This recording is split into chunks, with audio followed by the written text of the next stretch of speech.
Huang in northwestern China, the fabled oasis town on the ancient Silk Road,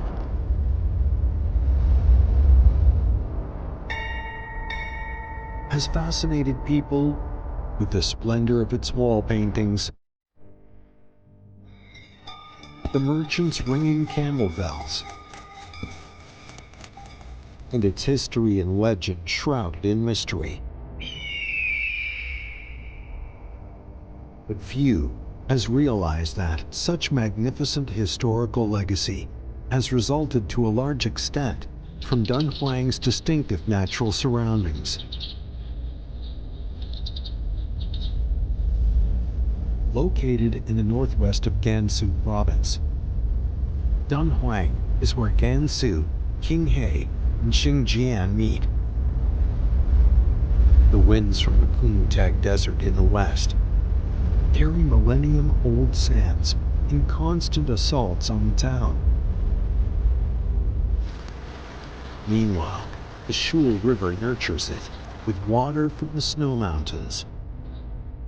The stream flows through the eastern desert to produce rivers and wetlands. These together serve as the last defense for ecological balance in western Gansu.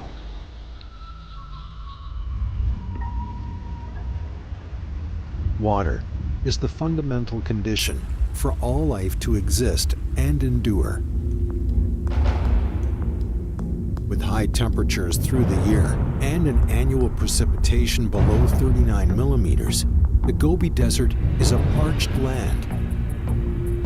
Faced with such a harsh environment, only the most tenacious and adaptable species can manage to survive and multiply.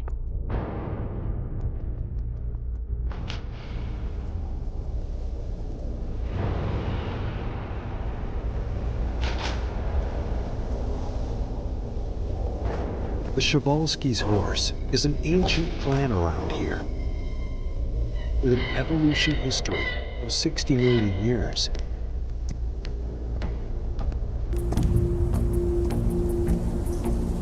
These are the last wild horses on Earth. They've witnessed the history of the land and become the living fossils among wild horses.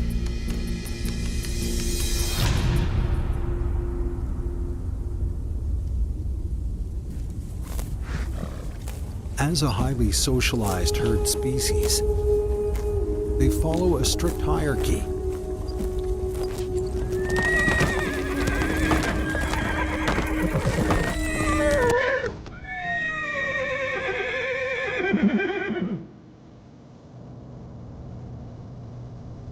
Usually with a male monarch as the leader.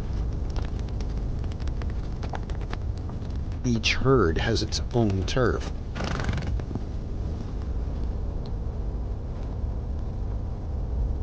Stable social relations and coordinated efforts are the secrets that have sustained the species in the harsh desert environment.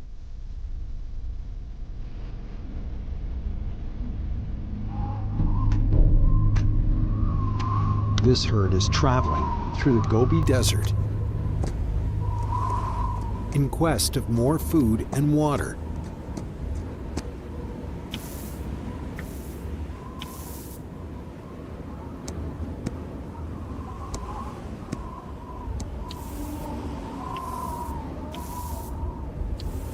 The brief tranquility is to be shattered by an unexpected guest.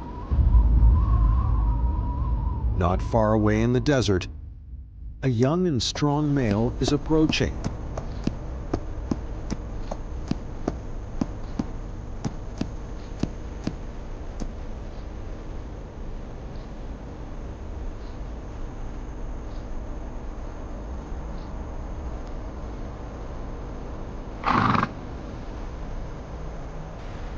The noise and scent soon alerts the old king to the menacing stranger.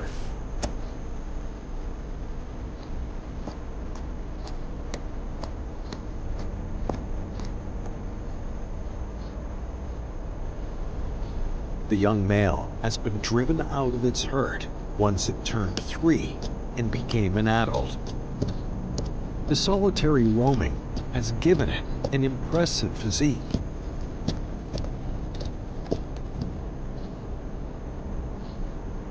Now it is time to fight and acquire its own herd.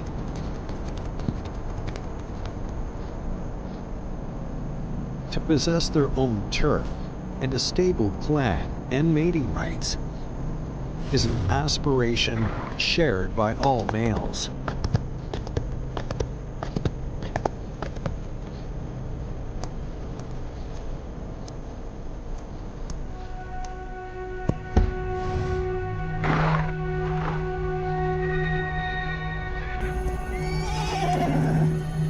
The outsider is launching its attack at the elderly monarch.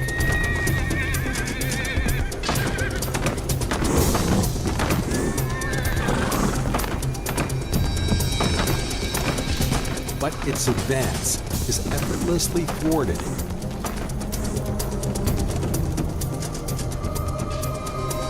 And ends in failure. To counter brute force, the old monarch has deployed its much superior wisdom and experience.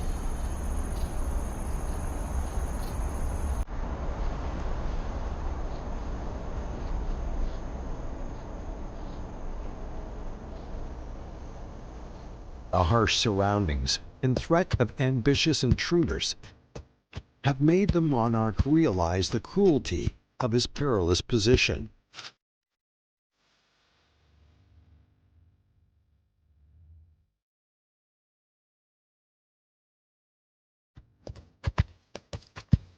Now the herd is traversing the vast Gobi Desert.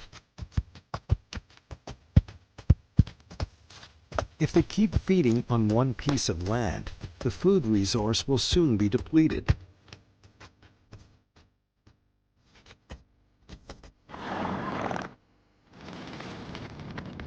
In order to find new source of grass, they have to plod onward.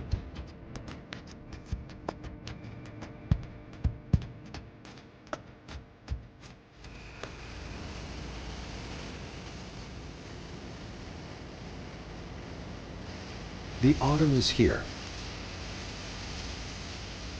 but the temperatures in the desert remain above 30 degrees Celsius.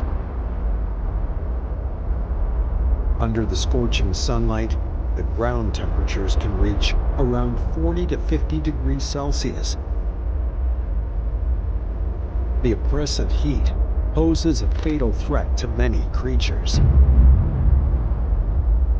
But it can hardly affect the desert's most hardy resident, the toad-headed lizard.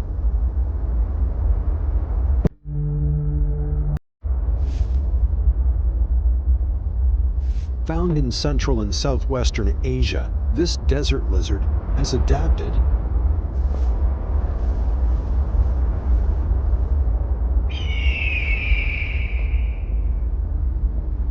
to the endless winds in its habitat by evolving hardened eyelids to replace the lashes. When its body requires more heat, the lizard would lie on the ground to take in the sun's energy, modulating its temperatures within minutes. Then it will flail its nimble limbs to churn the sand and grits.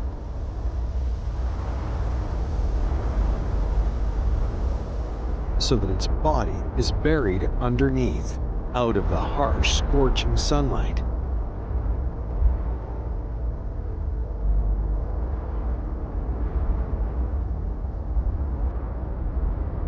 With the global climate change, the river valley once crisscrossed with streams, since time immemorial, has dried up and become hot. But in central Gansu, there runs the Shul River.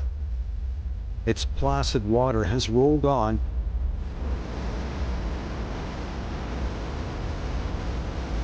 for thousands of years, through the basins and deserts,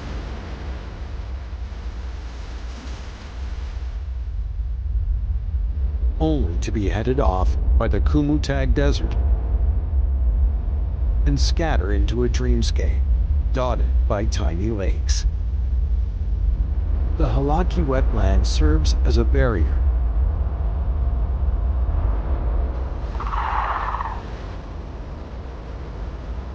against the desert's eastward invasion. It had dried up for over 3 centuries,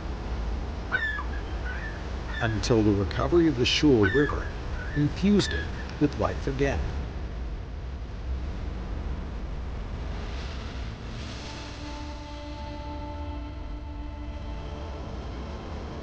The banks of Shule River are lined by luxuriant reeds and salt cedars. For the wild horses, this is a perfect grazing ground.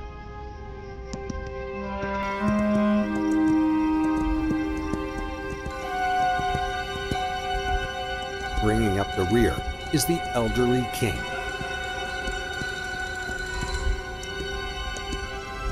It must make sure that each and every of the herd arrives safe and sound, with no one left behind.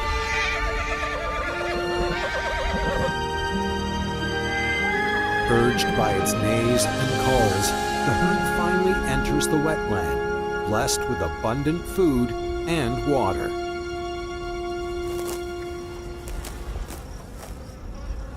Autumn is here, and they have to value every opportunity for feeding.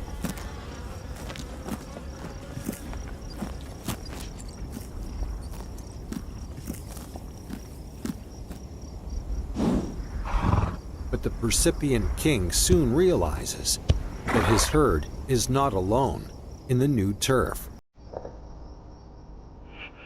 The lone male horse is lurking at a short distance. It hasn't given up.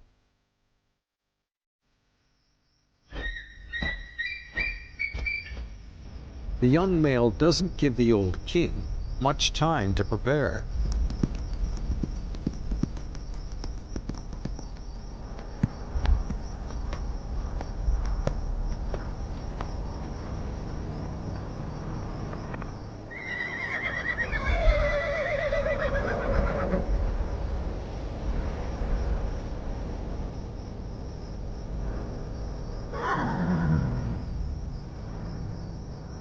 Once the time is right, it launches the second attempt.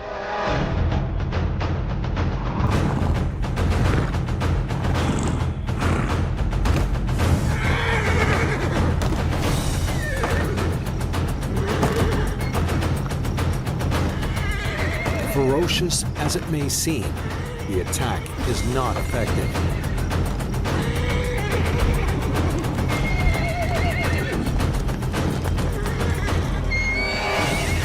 The old king again repels the intruder. The crisis has passed, and the herd returns to its usual calm.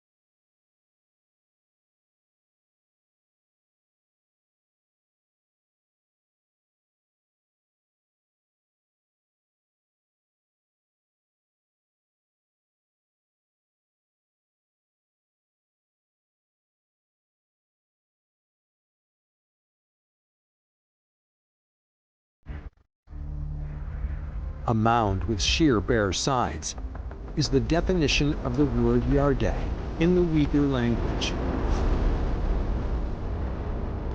About 30 million years ago, this spot was under the ocean.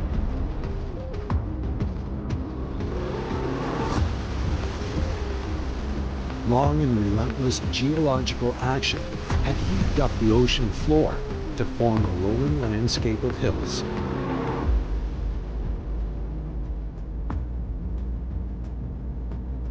The constant erosion of flowing water had sculpted these sheer cliffs. Thousands of years of weathering had shaped them into stone pillars, stone drums, and ridges.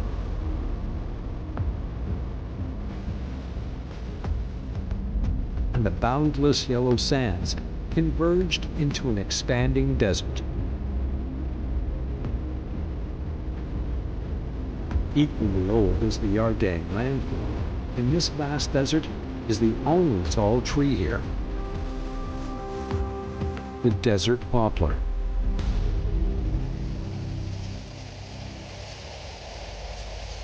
To survive in the desert poplar has come up with a wise strategy.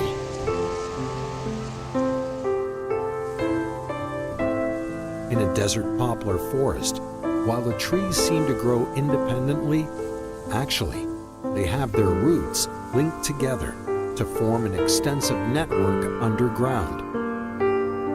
The well-developed root system is a way to share the water source. It has made the forest viable and ensured the continued multiplication of the species. The long drought periods have made the desert poplar realize the preciousness of every drop of water. In order to survive, it has to absorb from the saline alkali soils the salty and bitter underground water. For any plant species, such water is fatal to drink. It's no exception for the desert poplar, but the hardy tree has a special solution. The lesions on its trunk are dripping a brownish goo all year long. This is how the trees expel the saline alkali waste matter. This is widely known as desert poplar's teardrops.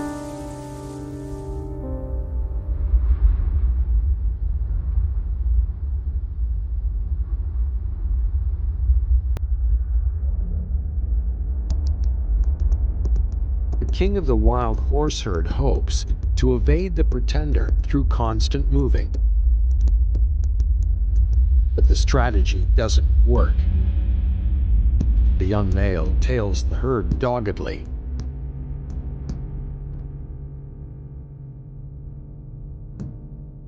The old king now realizes what a troublesome rival he has to handle.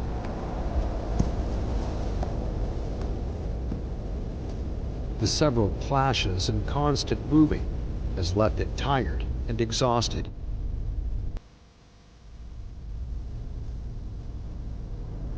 But the old king is aware that defeat will cost it rule over the herd. Leave him to die alone. It must find a way to crush the opponent.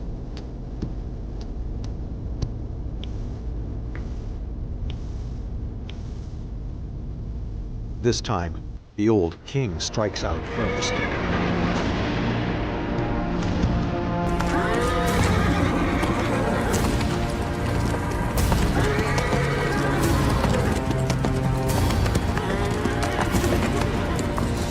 Unfortunately, each of its well-prepared attack is easily repelled by the young male.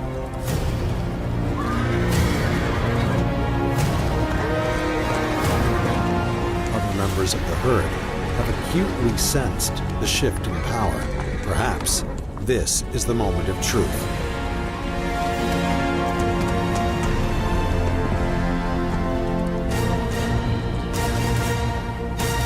The young male has won the war of endurance. This means that it is replacing the old king to become the herd's leader and take over all the females.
Solitude affects all.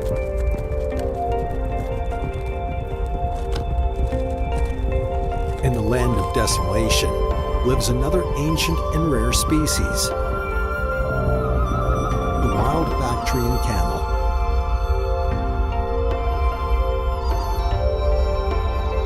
They are the only camels on Earth living in the wild today. A vigilant creature, they prefer to stay deep in the desert and keep to themselves.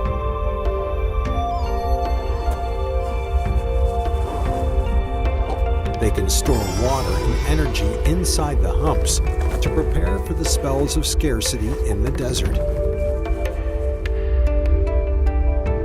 Besides, their powerful kidneys also help them to conquer the harsh conditions. In the saline swamps, they can quench their thirst with the bitter water. In this, they bear a striking resemblance to the desert popplers. These wild camels have a distinctive menu. Their favorite dish is the succulent camel thorn. The hardy plant is found everywhere.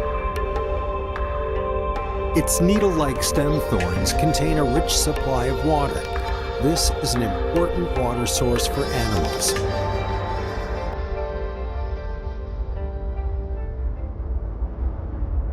The leaves of desert poplars are an essential item on the camel's menu. As desert poplars pursue the underground water, the camel follows the poplars. The meager surface water and rich underground water poses a ruthless puzzle to the plants and animals around here.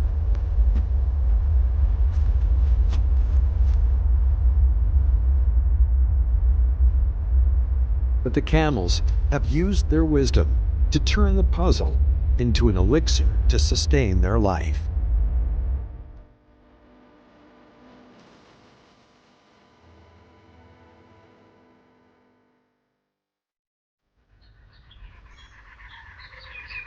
Unlike the camels, the old horse king plods on the path of survival with a sure-footed gait.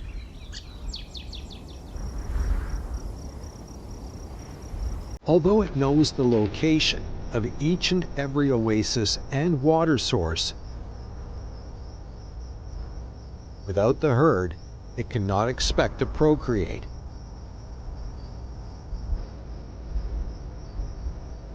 The old king refuses to accept, for his son and himself, a solitary life of wandering. It is determined to take back his power. Before the endeavor, it has to prepare.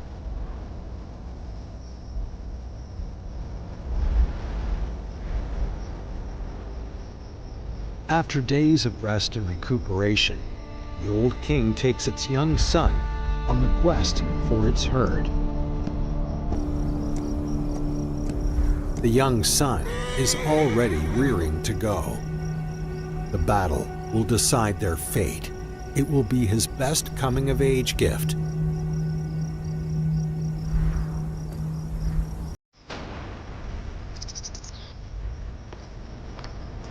This is a ferocious fight. The old king pulls out all stops in a bid to crush its opponent.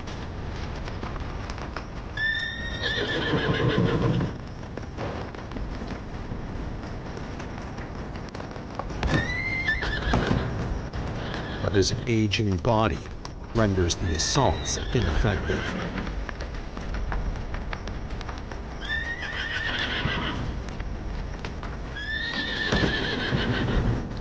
The young son gets impatient and rushes to join the battle. But it never expects that the new king has made remarkable progress over the past few days.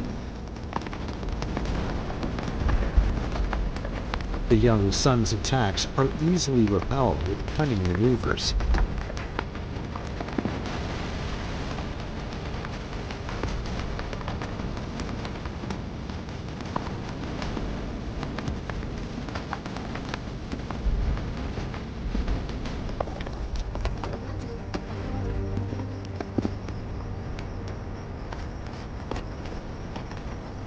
new king's strong physique allows it to thwart the old king's attacks with effortless grace.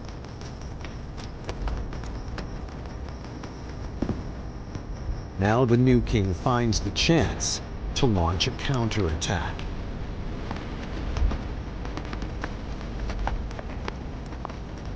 Its fierce bites have clinched the final victory. Again, the old king and his young son are banished.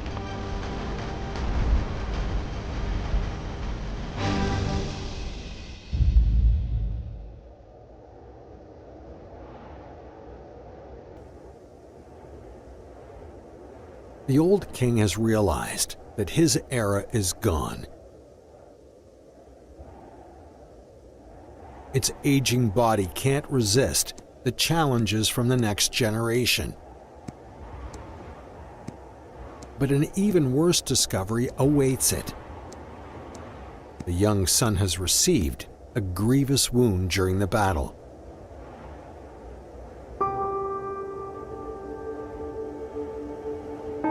For wild horses, a fracture in the leg means death.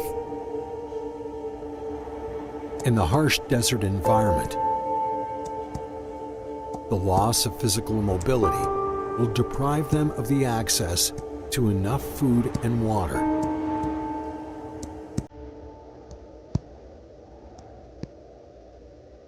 This perhaps is an enaction of life's cycle. The old king and its young son, like all creatures in the western desert, have to endure the harsh sun and bitter cold, as well as the lack of resources. They have to strive against many tests and the harsh rules of survival for their continued existence. For this reason, over the course of evolution, they have acquired the wisdom to adapt and the unconquerable will for life.